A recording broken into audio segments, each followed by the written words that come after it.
Earthquake आता तो सबसे पहले सच रेस्क्यू सबसे टफेस्ट होता है। क्योंकि बिल्डिंग गिर गई होती है। कश्मीर फ्लड्स का देखिए सबसे टफेस्ट था क्या, हम बोट से लोगों को कैसे बाहर निकालें। सबसे पहले ये क्लियर होना चाहिए कि सीपीआर को कब करना है। हमारा काम हॉस्पिटल गेट तक दैट, सो हम ज्यादा फोकस ऑब्जेक्टिव पे क्लियर करते हैं। फ्रैक्चर हुआ तो हमने इमोबिलाइजेशन कैसे करनी है, क्यों करनी है। 1 मीटर का कपड़ा कॉटन का जिसको बीच में काटा जाए, उसको हम रेगुलर बैंडेज, वो bandage multipurpose, that is used for stopping bleeding, that is used for pressure bandage, that is used for making splints immobilise करने के लिए बाजू फ्रैक्चर में, that is used for burn cases, that is used for stretcher making. तो उसके multiple purpose.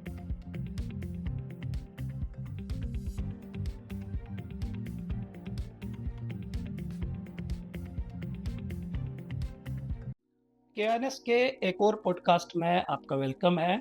आज जिस personality को हमने इनवाइट किया है वो अगरचे पेशे से एक डॉक्टर है, लेकिन डिजास्टर मैनेजमेंट में इनका काफ़ी रोल है। फर्स्ट एड को लेके, सीपीआर को लेके काफ़ी सारे लोगों को ट्रेन किया है और जहाँ तक मेरी नॉलेज है 30,000 के अराउंड जो लोग हैं उनको इन्होंने ट्रेनिंग दी है और इन्हें first aid man of Kashmir कहा जाता है। यह है डॉक्टर इतेंद्र पाल सिंह। डॉक्टर साहब, आपका वेलकम है इस पॉडकास्ट में। Thank you.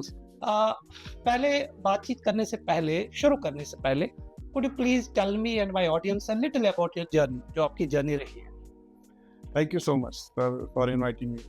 मेरा नाम डॉक्टर इतेंद्र पाल सिंह बाली है। मैं बेसिकली टाइटल सर्जन हूँ और बारामूला से हूँ और मैं पिछले काफ़ी सालों से प्रैक्टिस कर रहा हूँ, पर 20 साल से मैं इस सेक्टर में हूँ।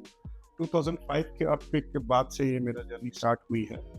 जब वहाँ पे अर्थक्वेक हुआ था तो वही जब रिस्पांस करने गए थे वहाँ पे, और जब रिस्पांस कर रहे थे तो उस टाइम मुझे रियलाइज़ हुआ कि हमें कुछ ना कुछ सोसाइटी के लिए करना चाहिए। देन निर्मला देशपांडे जी आए थे, गांधी को फैमिली के, एसपी वर्मा साहब जब हुआ थे उनके साथ मिलकर हमने काफ़ी रिस्पॉन्ड किया। तो वो वहाँ से मेरी जर्नी स्टार्ट हुई कि हम, क्योंकि हमें पता, जब वो सोसाइटी में गया तब पता लगा कि कई लोग इंजर्ड थे, हॉस्पिटल तक नहीं पहुँच पाए या जो हम, उसके बाद फिर हमारा कश्मीर में ऐसे रोड साइड एक्सीडेंट्स और डिजास्टर बढ़ते रहते थे। तो ये लगता रहता था कि हम कुछ सोसाइटी के लिए ऐसा काम करें, हॉस्पिटल तक लोग जो पहुंचे हैं वो तो ठीक तरफ पहुंच जाए। दैट स्टार्टेड दिस वे और फिर चलते गए, ट्रेनिंग करते गए। फिर थोड़ी देर के बाद एक ऑर्गेनाइजेशन रेडार के साथ मिले तो उन्होंने मुझे ट्रेनर बनाया। सो आई ऑलवेज थैंकफुल टू जिन्होंने मुझे वहाँ पे बनाया। फिर मैं रेड क्रॉस के साथ जुड़ा, तो रेड क्रॉस के साथ हमने काफ़ी ट्रेनिंग की। तो आपका वो टर्निंग पॉइंट जो था वो 2005 का अर्थक्वेक, उससे आप इंस्पायर हुए कि नहीं कुछ सोसाइटी के लिए करना। अदरवाइज आपके पास, आप एक डॉक्टर हैं, अच्छी खासी सैलरी है, तो ये आप नहीं कर सकते थे, लेकिन आपका वो थॉट वही से शुरू हो गया। तो तब से क्या रोल है, लाइक आप, जैसे आपको कहा जाता है first aid man of Kashmir, तो ये जो लक़ब आपको मिला है ये कहाँ से शुरू हो गया? देखिए, इतने साल हम ट्रेनिंग्स कर रहे थे, we were not bother about media, कुछ भी नहीं था। हमारा यही काम होता था, ट्रेनिंग करना। मैं रेड क्रॉस के थ्रू काफ़ी ट्रेनिंग्स करता था, सिविल डिफेंस के थ्रू काफ़ी ट्रेनिंग्स करता था। लोग बुलाने स्टार्ट हो गए, तब फिर डिफरेंट ऑर्गेनाइजेशंस मुझे बुलाती थी कि आप ट्रेनिंग के लिए हमारे साथ आ जाओ। एंड देन कश्मीर यूनिवर्सिटी करता गया। दैट्स सो मुझे नहीं अंदाजा था, I was doing just my job. 2017 में मैं नेशनल मास्टर ट्रेनर बना रेड क्रॉस के साथ। तो दैट वाज अ पार्ट की वे नेशनल लेवल तक भी मास्टर ट्रेनर बना रहा था। रेडार के थ्रू मैं पूरे इंडिया में ट्रेनिंग करता था। कितने सालों में I have done lot of trainings all over India. पर ऐसे करते करते ये सारा जब आया, जब मैं पहली बार इंडिया को रिप्रेजेंट करने गया, then media came to know, India में से अकेला सेलेक्ट हुआ था। सेकंड जब मुझे स्टेट अवार्ड मिला, अच्छा, जब स्टेट अवार्ड मिला देन सबको पता लगा, and then they came to know कि हाँ he is working so much. तो एक मीडिया ने मुझे ये तखल्लुस दिया कि first aid man of Kashmir. I am always thankful to all the media person के जिन्होंने मुझे बहुत सपोर्ट दिया। फर्स्ट एड का कॉन्सेप्ट क्या है? लाइक कोई भी डिजास्टर होता है तो ये फर्स्ट एड कितना ज़रूरी है, क्योंकि लोग शायद इसको समझ नहीं पाएंगे। फर्स्ट एड, वो जो कुछ पल होते हैं ज़िंदगी को बचाने के लिए, तो क्या ये फर्स्ट एड की कितनी अहमियत है उसमें? बहुत अहमियत है, उसी को पता है जिसका एक्सीडेंट होता है कि नहीं। फर्स्ट एड मीन्स जो फर्स्ट कोई भी ट्रीटमेंट हम किसी भी इंडिविजुअल और इलनेस को देते हैं before any medical team arrives और we need to hospital. Accident होने के टाइम में और हॉस्पिटल एम्बुलेंस पहुंचने या हॉस्पिटल पहुंचने के टाइम के बीच में जो हम पहला मदद देते हैं उसे हम फर्स्ट एड बोलते हैं। तो कुछ पल बड़े इंपॉर्टेंट होते हैं। First 10 minutes are very important. किसी को जो पहला फर्स्ट एड होता है, कई लोगों की जान बच जाती है। That is what we are teaching कि पहला 10 मिनट हम देखिए आज के टाइम पे कार्डियक अरेस्ट बहुत हो रहा है, यू आल्सो नो यंग लोग का कार्डियक अरेस्ट। तो पहले 10 मिनट में अगर किसी का कंप्रेशन बहुत अच्छी तरह होता है, फिर चांसेस ऑफ उनके बचने के, और second which is called CPR. हाँ सीपीआर जैसे हम कर सकते हैं। और दूसरी चीज, अगर हॉस्पिटल पहुंचते सीपीआर करते हैं उसका ब्रेक वेक नहीं होता, तो तेरा पैनिक हर किसी का। हमारे कश्मीर में रोड से एक्सीडेंट बहुत होते हैं, कार्डियक अंदर लोग जब उठाते हैं तो कश्मीर में ये बेनिफिट है कि लोग बहुत मदद के लिए आते हैं, आउट ऑफ अपना खतरा, अपनी जान खतरे में डाल के मदद के लिए आएंगे। बट किसी को फर्स्ट एड इतना पता नहीं होता, मोस्ट ऑफ पीपल वो अपने हिसाब से उठाते हैं विदाउट रियलाइजिंग कि कई बार उनकी उठाने की वजह से ही जान उनकी डेटोरेशन बच भी जाती है, ठीक है, पर कई बार गलत तरीके से उठा लिया तो उनकी कंडीशन डेटोरेट हो जाती है। तो this is what we are training the people. खाली ट्रेन नहीं कर रहे हैं, हम ट्रेनर्स भी बनाते हैं so that they go to the community level और ट्रेन करें। मतलब आप ट्रेन करते हैं लोगों को, क्योंकि आप अकेले में तो ये जॉब नहीं कर सकते पूरे कश्मीर काफी में। वॉलंटियर्स हैं जो मेरे साथ जुड़े हैं, रेड क्रॉस के साथ काफी इतने सालों से जुड़े हैं। I will give you example of Banihal और रामबन के जो वॉलंटियर्स हैं, देयर जो सेक्टर ज्यादा एक्सटेंट प्रोन है वहाँ पे, वो जो रिस्पांस टीम्स बनाई है, आई रियली अप्रिशिएट दोस्त, मैं उनको हैट्स ऑफ करता हूँ। उनको हमने ट्रेनिंग्स प्रोवाइड की है। एक बार उनकी ट्रेनिंग दे रहा था तो बड़े खामोश बैठे हुए थे, मैंने बोला आप क्यों खामोश बैठे हो, आप तो बहुत अच्छा काम करते हैं। कहते सर हमने इतने हज़ारों लोगों को उठाया, जो आप हम सिखा रहे हैं तो कहीं लगता था कि हम कई बार गलत किए हैं, हमारे से कितना गलत है।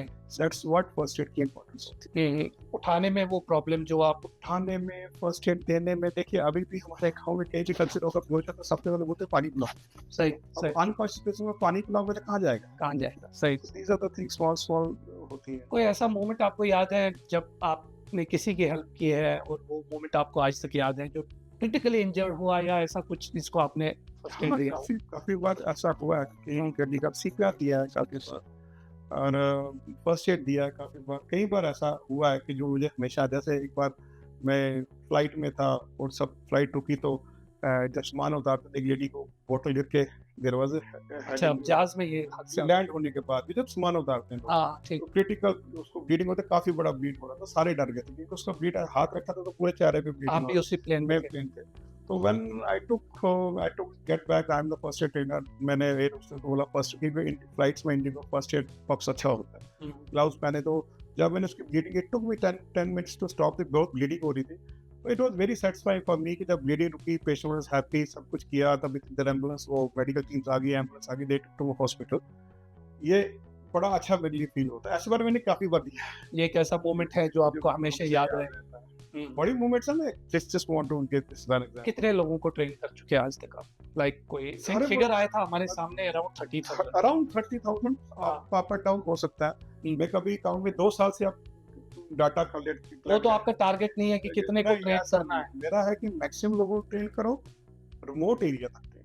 हाँ, दैट इज इम्पोर्टेंट बिकॉज जब रिमोट एरियाज में एक्सीडेंट होता है, टेरिशियर होटल में आने पे, हॉस्पिटल आने में, और टेरिशियर होटल से डिस्ट्रिक्ट हॉस्पिटल आने में बहुत टाइम लगता है। सो उनको उठा के हॉस्पिटल आने में जो फर्स्ट एड ट्रेन है वो कई लोग नहीं जानते। ये समझना चाहता हूँ एक्चुअली, यहाँ पे अर्थक्वेक ज्यादा है, बहुत सारे डिजास्टर हैं, क्लाउड बर्स्ट ज्यादा होते हैं, फ्लैश फ्लड्स होते हैं, क्या आपकी ओपिनियन में हम उस चीज के लिए प्रिपेयर है?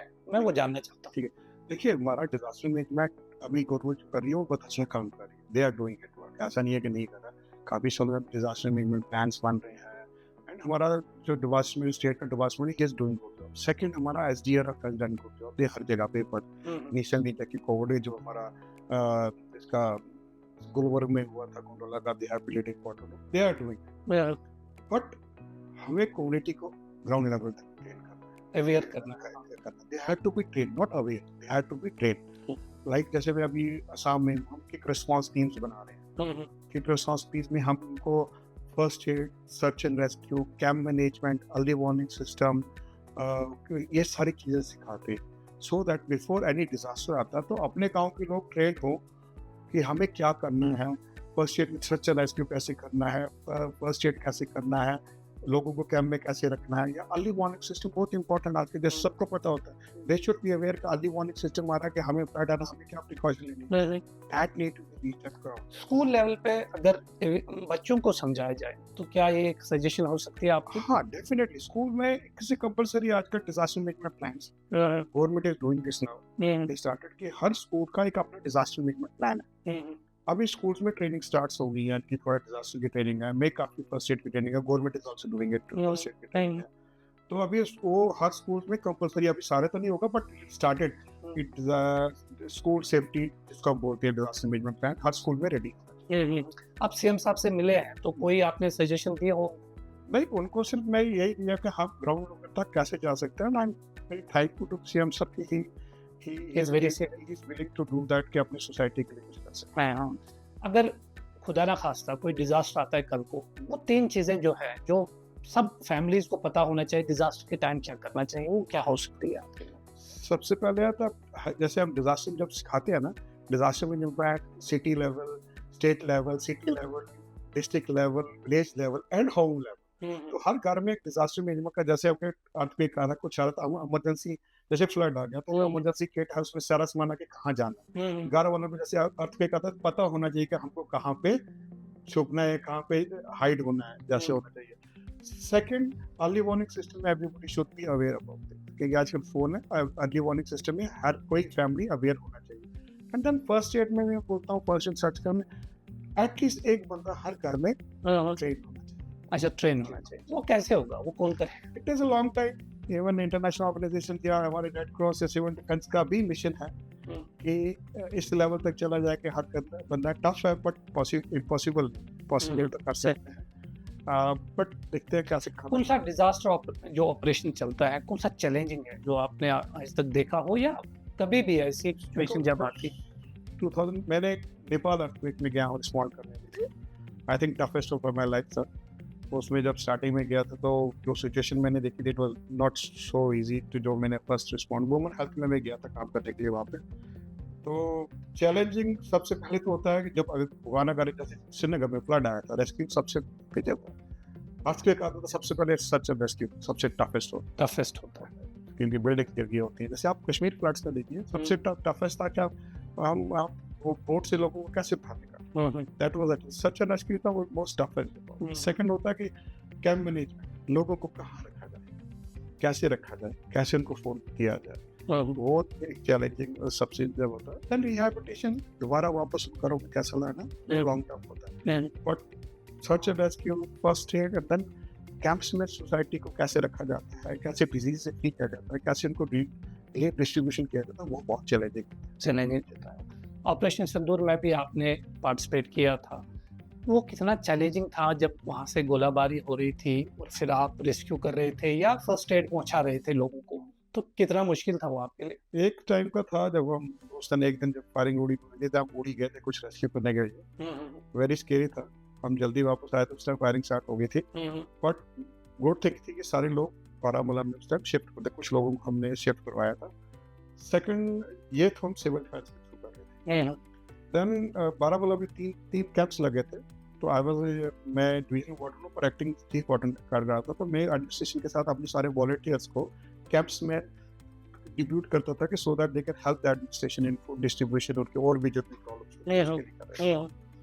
उसके बाद देन ऑपरेशन सिंदूर खत्म होने के बाद गांधी ग्लोबल फैमिली के साथ जो एसपी बर्मन साहब है उनके साथ हमने रिलीफ डिस्ट्रीब्यूशन के लिए, जैसे उड़ी में अंगारपट्टी इन एरियाज में हम गए थे, जिनके घर टूट गए थे, जिनको थोड़ा बहुत हम रिलीफ दे सकते। शेलिंग कब हो रही थी? जब पोस्ट, अच्छा, सिविल डिफेंस के थ्रू हम जब गए थे पहले दिन जिस दिन शेलिंग हो रही थी वहाँ पे, उसके बाद फिर कैंप्स में सारी जितने 3-4 दिन लोग थे उनको हम through administration I was the heading that की सारे जितने भी वॉलंटियर्स हैं उस कैंप्स में उनको एडमिनिस्ट्रेशन हेल्प कर रहे थे। अच्छा, तो वो उस तरह की आपने वहाँ पे लोगों को काफी मतलब जितने भी उसमें कोई जख्मी था लाइक ऐसा? जो जख्मी थे वो पहले हॉस्पिटल पहुंच गए थे। अच्छा, कराए गए थे, एक ही कैजुअलिटी हुई थी। तो पर उस दिन हम उड़ी गए थे, उस टाइम के देखते कोई बंदा और नहीं रेस्क्यू हो सका है तो उसको कराने के लिए सिविल डिफेंस के थ्रू गए थे। सीपीआर कैसे किया जाता है? अभी तक मुझे नहीं लगता लोगों को ज्यादा कॉन्सेप्ट है। अब तो आप चूंकि अवेयर कर चुके हैं लोगों को, लेकिन अभी भी आइडिया नहीं है सीपीआर कैसे करें। उसका कुछ टेक्निक है उसमें? टेक्निक है, ऑब्जेक्टिव है। सबसे पहले ये क्लियर होना चाहिए कि सीपीआर आपको कब करना है, दैट इज वेरी इंपॉर्टेंट। कब करना है? हाँ, आजकल क्या हो गया कि जैसे कोई बंदा बेहोश होता है तो सब सीपीआर करने लग जाते हैं। तो बेसिकली जब जिस बंदे की सांस चल रही है और हमको सीपीआर करे तो हम उसको डैमेज करते हैं। So first rule is CPR जब करना है तो सीपीआर हम उसी बंदे पे करेंगे जिसकी ब्रीदिंग नहीं है। लेमैन को अच्छा, जिसकी ब्रीदिंग उसी पे अप्लाई होगी। अप्लाई होगा। लेमैन के लिए हम ब्रीदिंग करते हैं, पैरामेडिकल डॉक्टर आता है we are teach them pulse also, ready pulse या कैरेक्टर पल्स। लेमैन के लिए पल्स। तो हम सीपीआर उसी में स्टार्ट करेंगे जिसकी ब्रीदिंग नहीं है, तो उसे कंप्रेशन करेंगे। तो जो जब जोर से हम चेस्ट कंप्रेशन हुए नहीं, चेस्ट कंप्रेशन होता है कि हमारे लंग्स में ऑक्सीजनेटेड ब्लड रहता है। आफ्टर ब्रीदिंग स्टॉप होने के बाद भी 6 से 7 मिनट तक हमारा ऑक्सीजन ब्लड हमारे लंग्स में रहता है। जब हम जोर से कंप्रेस करते हैं तो that circulation moves toward the brain और टुवर्ड्स द हार्ट। हमारा ब्रेन 5 मिनट के बाद डेड होना स्टार्ट हो जाता है and by 9 to 10 minutes completely dead हो जाता है। उसके बाद फिर सीपीआर करने का कोई फायदा नहीं है। तो हमारे पास 5 मिनट होते हैं। So proper compression, push hard and push hard, दो फॉर्मूला होता है। अगर कंटिन्यू कंप्रेशन करते रहो तो कई बार पेशेंट बचने के चांसेस होते हैं, या अगर हाथ पहुंच रहे हो तो ब्रेन डेड नहीं होता। ये जो आपका मिशन है, इस मिशन को आगे बढ़ाने के लिए लोग आपके साथ जुड़ रहे हैं, तो क्या टारगेट है आगे आपके, क्या करने जा रहे हैं?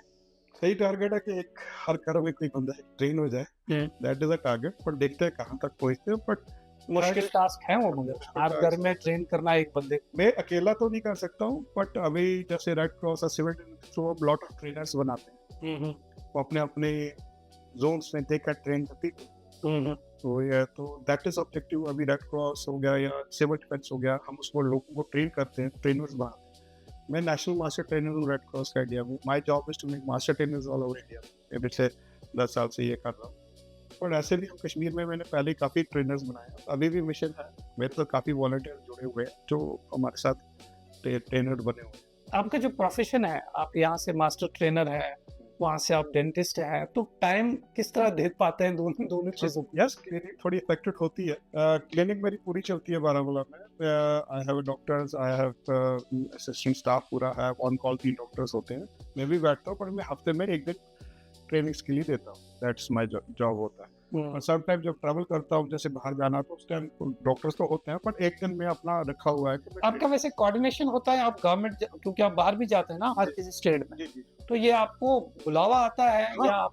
बुलावा आता है और ऑटोमेटिकली आता है पीपल कॉल की जैसे जिस ऑर्गेनाइजेशन में काम करता हूँ, यहाँ पुरानी जगह पे ट्रेनिंग है, ये ट्रेनिंग का इतना ये टॉपिक है, तो आप अवेलेबल हो। इफ आई से आई एम अवेलेबल, तो फिर देन देख फर्दर कोऑर्डिनेशन स्टार्ट्स होती है। अदरवाइज मैं कश्मीर में ही ज्यादा करता रहता हूँ। मैं एक बात पे फिर से आता हूँ, आपने कहा कि हर घर में एक फर्द जो है वो ट्रेन होना चाहिए। आपके घर वाले तो ट्रेन होंगे वैसे सारे? बच्चे तो ट्रेन हुए हैं। अच्छा, वो तो मैनेजर को देखते रहते हैं सारे ट्रेन। हाँ, आप तो वो भी ट्रेन कर सकते हैं लोगों को, तो ये कंपलसरी है, ट्रेन होना एक बंदे का घर में कंपलसरी है।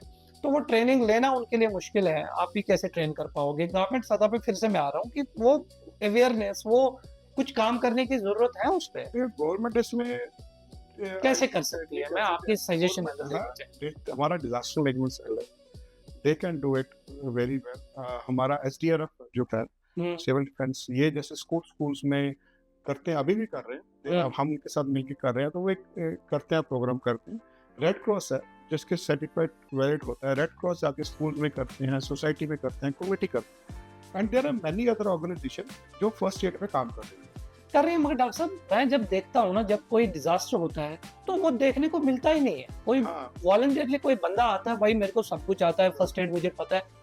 मैं एज ए जर्नलिस्ट 20 साल हो गए मुझे फील्ड में, मैं कहीं देखा नहीं कोई डिजास्टर में कोई बंदा आए मुझे फर्स्ट एड आता है, मुझे नॉलेज है, सीपीआर में वो एक्सपर्ट है। तो ये इस लेवल पे कैसे काम किया जाए, मेरा वही पॉइंट। मैं आपको समझाऊं, जब हम डॉक्टर बन रहे थे फर्स्ट ईयर में, जब डॉक्टर बनने के लिए गए थे फर्स्ट ईयर में, हमें अपना ब्लड निकालना पड़ता था लैब के लिए, तो कई लोग बेहोश हो जाते थे, बाद में वही सर्जन बने। सेम वे जब आप फर्स्ट एड की ट्रेनिंग लेते हैं तो वो कॉन्फिडेंस आपको आता है जब आप मदद करते जाओगे किसी की, एकदम में कॉन्फिडेंट नहीं आता। ट्रेनिंग जब हम देते हैं सब डिफरेंट होता है, और जब रियलिटी में जब होता है तो वो बड़ा टफ होता है। जैसे मुझे मास्टर ट्रेनर बनाया गया, इंटरनेशनल मीडिया रेड क्रॉस ने बनाया, उन्होंने कहा, उसको कहा new methodology first aid. New methodology first aid था कि क्लासरूम वालों को हटा दिया, सिनेरियोस क्रिएट किया गया, रियल में सिनेरियोस क्रिएट किए गए, इसलिए कि हमें साइकोलॉजिकली मेंटली प्रिपेयर हो कि ऐसे सीन आ सकते हैं। ब्लीडिंग हो रही है तो हमें ब्लीडिंग रोक, पट्टी कैसे बांधनी है तो वी डोंट टीच। हमारा ऑब्जेक्टिव है कि आपको ब्लीडिंग कैसे रोक ये हॉस्पिटल तक पहुंच जाए। हमारा फर्स्ट एड का मकसद ही वही, हमारा काम हॉस्पिटल गेट तक दैट। सो हम ज्यादा फोकस ऑब्जेक्टिव पे क्लियर करते हैं। फ्रैक्चर हुआ तो हमने इमोबिलाइजेशन कैसे करनी है, क्यों करनी है, वो क्लियर। जब वो ऑब्जेक्टिव क्लियर करते हैं तो उनके लिए आगे मदद करना थोड़ा आसान हो जाता है। ये तो फर्स्ट एड की बात हो गई। इमरजेंसी नंबर्स जो है ना, जो इम्पोर्टेंट है, जो सबको याद होने चाहिए, पता होने चाहिए, वो कौन से है? अभी तो 108 स्टार्ट हुआ है कश्मीर में, पहले तो नहीं होती थी। 3-4 साल से we are lucky that ambulance service has started. 108 I think यहाँ पे है, जो सर किसी का एम्बुलेंस पहुंच भी जाती है, उस पे एम्बुलेंस पहुंच जाती है। ये बेसिक चीजें इम्पोर्टेंट है, बहुत इंपॉर्टेंट है। पुलिस पहुंच जाती है तो प्लस में उठा के लिटाना कैजुअल्टी पे, गाड़ी जब कैजुअल्टी देख के आते हैं तो वो बड़ी डिफरेंट कंडीशन में आती है। हो सकता है उसका बैक बोन फ्रैक्चर हो, उसका नेक फ्रैक्चर हो, और चलो एम्बुलेंस आता है तो देयर इज अ लेटने का बंदोबस्त, कैजुअल्टी भी आराम से हो सकती है। आपको शायद डॉक्टर साहब स्टेट अवार्ड से नवाजा गया था, जो मेरी नॉलेज है, मुझे लगता है। कौन सा अवार्ड जो है आपको यादगार है अभी तक? कुछ बहुत सारे अवार्ड आपने लिए हैं इस चीज को लेकर। सोशल रिफॉर्म का कैटेगरी का स्टेट अवार्ड सबसे बेटर है। तो जो मुझे मिला था संदूर ऑपरेशन में 2 अवार्ड मिले थे। पहला सिविल डिफेंस के डीजी की तरफ से मिला था accommodation certificate, and then Mahatma Gandhi सेवा मेडल मिला था गुलाम नबी आजाद साहब ने। इस बार आर्मी ने भी जैसे वर्मुल अवार्ड दिया था कि फॉर माय सोसाइटी, जो है सिविल डिफेंस में आर्मी को भी काफी ट्रेन किया हुआ है, डिफेंस फोर्सों को भी ट्रेन करते रहे। तो अवार्ड सारे छोटा हो बड़ा हो, ऑलवेज स्पेशल होता है। काम जो है वो देखा जाता है, ऑलवेज स्पेशल होता है। काम आप J&K में ही ज्यादा प्रेफर करते हैं, यहाँ पे ही लोगों को ट्रेन करना प्रेफर करते हैं। सोसाइटी का यहाँ पे ट्रेन करें, बाहर जाते हैं ठीक है, प्रोफेशनल लोग बुलाते हैं, I am thanks to all organisation जो मुझे बुलाती, बट टारगेट तो कश्मीर में ही है, ज्यादा रूरल एरियाज की बात करें। डॉक्टर साहब, फर्स्ट एड में हमें जो पता है, फर्स्ट एड बॉक्स घर में रखा जाता है, एक पैरासिटामोल, एक कुछ वगैरह, ये क्या जो बेसिक आइटम है जो होनी चाहिए घर में, वो क्या है? हो सकता है फर्स्ट एड बॉक्स का एक सेशन पूरा लेते हैं हम इसमें। लोगों को बताते हैं कि फर्स्ट एड बॉक्स में क्या क्या होना चाहिए। वो मेरे ऑडियंस को बताइए ताकि लोग पता चले। हमारे इधर फर्स्ट एड बॉक्स में क्या होता है, सारी मेडिसिन होती है, मेडिसिन होती है, एंटीबायोटिक सभी होती है, but according to the standard of the first aid we should have only paracetamol in the first aid box. अच्छा, no other medicine we are not advised to give any other medicine to anything. That is the job of a doctor. Exactly. Then there are a lot of bandages, काफी चीजें होती है, उसमें एक चीज जो सब मिस करते हैं, we call it triangular bandage। अच्छा, 1 मीटर का कपड़ा कॉटन का जिसको बीच में काटा जाए, उसको ट्रायंगुलर बैंडेज। वो बैंडेज मल्टीपर्पज है, that is used for stopping bleeding, that is used for pressure bandage, that is used for making splints, mobilise करने के लिए बाद फ्रैक्चर में, that is used for burn cases, that is used for stretcher making. तो उसके multiple purpose है। So हर first aid box में स्टैंडर्ड के हिसाब से 10 ट्रायंगुलर बैंडेज होने चाहिए, अदर देन अदर। अब मेडिसिन पे ज्यादा फोकस कर, ज्यादा बेटर। मेरे फर्स्ट एड में भी मेडिसिन पड़े, बट अकॉर्डिंग टू दी हम we are not supposed to give anything, that's what is the safest way. Doctor साहब, जो मैसेज रहेगी हमारी ऑडियंस को, लोगों को, क्या रहेगी आपको, क्योंकि आप first aid man of Kashmir, आपको कहा जाता है, क्या मैसेज रहेगी? मेरा एक ही मैसेज है कि जितने लोग ज़्यादा ट्रेन हो जाए, come forward, gate train and save life. Simple formula है कि हम जितने ट्रेन होंगे उतने लोगों की जान बच जाएगी। जिसका एक्सीडेंट होता है ये लोग उसके साथ हुआ, अगर उसको राइट है dignity, right to be treated well, हम अच्छी तरह उसको फर्स्ट एड देकर हॉस्पिटल जाते हैं, तो शायद कई लोगों का डेटोरेशन होने से या उनकी जान बचाने में हम मदद कर सकते हैं। आप हमारे स्टूडियो में आए, इसके लिए बहुत बहुत शुक्रिया। Thank you very much. Thank you so much.